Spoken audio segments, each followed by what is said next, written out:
Welcome to WEFM's 3 p.m. News. I'm your presenter, Jessica Klein. First on the local scene. St. Vincent and the Grenadines have not endorsed any initiative mandating the nation to revise its legislative provisions concerning same-sex marriage and transgender matters.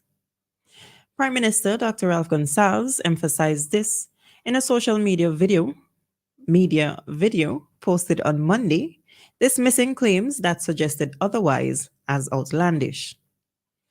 Gonsalves also highlighted that the European Union has its own agenda and St. Vincent and the Grenadines has not committed to any proposal that would require changes in their laws pertaining to same-sex marriage or transgender issues. The Samoa Agreement, which replaces the Cotonou Agreement, includes topics such as sustainable development and growth, human rights, and peace and security, and St. Vincent and the Grenadines is one of the countries that have signed the pact. An illegal firearm has been discovered in a barrel at the Port Authority in the capital of Kingstown. According to the Searchlight newspaper, the discovery of the firearm comes just days after St. Vincent and the Grenadines' Customs and Excise Department announced the enhancement of surveillance measures for barrels during the concession season.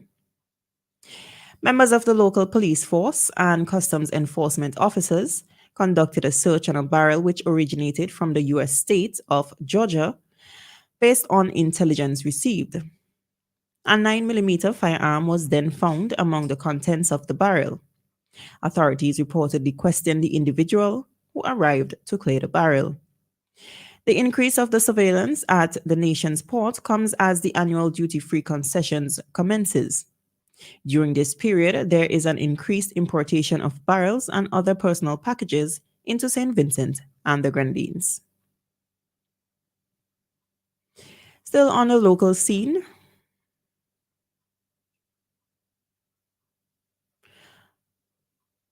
11-year-old Khalid Raggett, a student at Lodge Village Government School, has taken it upon himself to address the limited printing resources for his grade 6 classmates.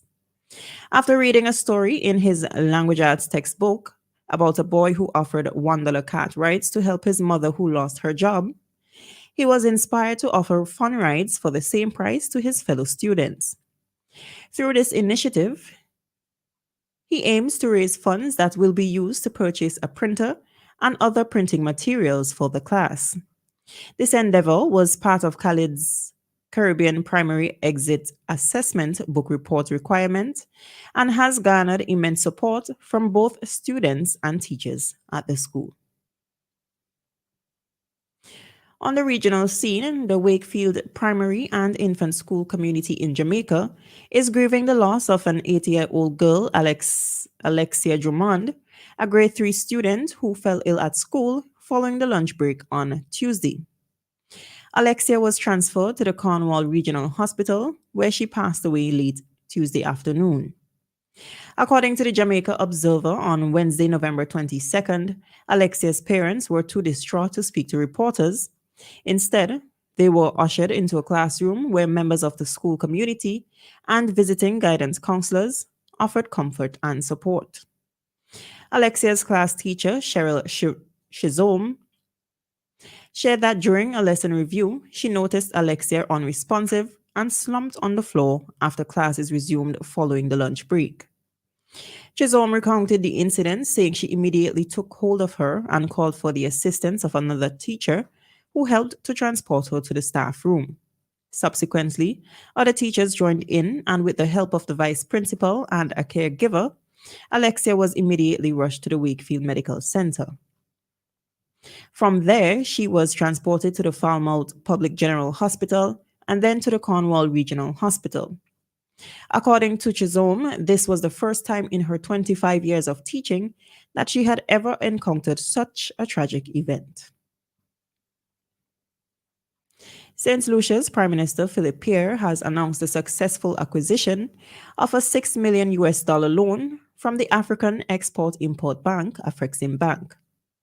This financial infusion will be geared toward the reconstruction of schools damaged by Tropical Storm Brett on June 22nd, 2023. A total of 21 schools and facilities were reportedly damaged.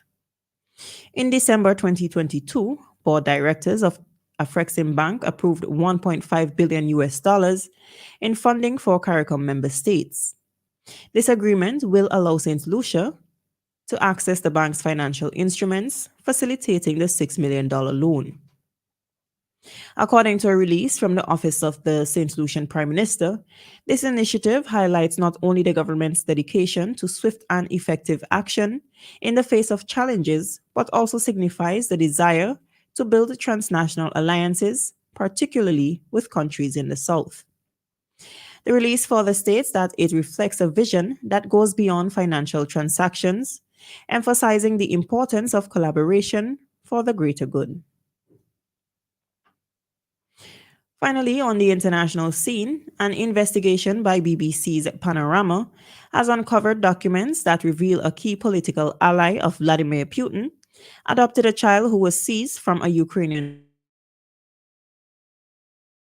Alexei Mironov, age 70, a 70-year-old leader of a Russian political party, is listed on the adoption record of a 2-year-old girl who was taken in 2022 by a woman he is now married to.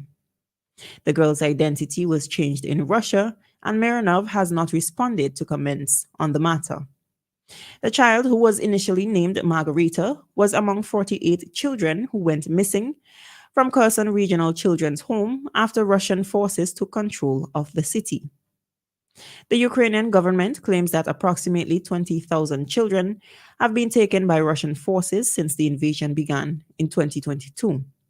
In response to the allegations, the International Criminal Court, ICC, issued arrest warrants for President Vladimir Putin and his Commissioner for Children's Rights, Maria, for the illegal deportation of Ukrainian children to Russian-controlled territory. The Russian government denies deporting Ukrainian children and claims that it evacuates them to provide protection from the ongoing war. This has been WEFM's 3 p.m. news. I have been your presenter, Jessica Klein. Join us again at 5:30 p.m. for WEFM's evening news, and we thank you for listening.